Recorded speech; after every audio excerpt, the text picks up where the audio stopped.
Hi friends, இந்த வீடியோவில் என்ன பார்க்க போகிறோன்னா முட்டைக்கோஸ் பொரியல் எப்படி பண்ணலான்னு பார்க்கலாம். வாங்க வீடியோக்குள்ளே போகலாம். அதுக்கு ஒரு பேன் வச்சுக்கோங்க. தாளிக்கிறதுக்கு தேங்காய் ஆயில், கடுகு, உளுத்தப்பருப்பு, தேவையான அளவு பெரிய வெங்காயத்தை சின்ன சின்னதாக கட் பண்ணி எடுத்துக்கோங்க ஃப்ரெண்ட்ஸ். பச்சை மிளகாய் எல்லாம் போட்டு நல்லா டீப் ஃப்ரை பண்ணுங்கள்.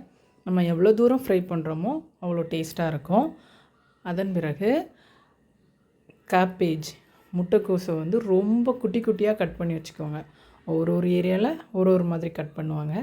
நாங்கள் சின்ன சின்னதாகவே கட் பண்ணுவோம். நீல வாக்கில் கட் பண்ண மாட்டோம். ஓகேவா?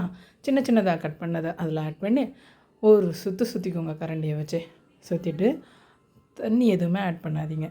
ஃபுல்லுமே ஆயிலே அது வேகிற மாதிரி மூடி போட்டு வேக வச்சு எடுத்துக்கோங்க. ஓகேங்களா? நல்லா வெந்ததுமே ஃபைனலாக தேங்காய் பூ ஆட் பண்ணிக்கோங்க. தேங்காய் பூ ஆட் பண்ணி நல்லா மறுபடியும் டீப் ஃப்ரை பண்ணி மூடி போட்டுக்கோங்க.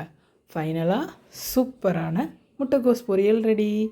இது ரசத்துக்கு சரியான காம்பினேஷன். பருப்பு ரசம் டாமினேட் பண்ணுறது முட்டைக்கோஸ் பொரியல். இந்த வீடியோ பார்த்ததுக்கு ரொம்ப நன்றி. Thank you friends.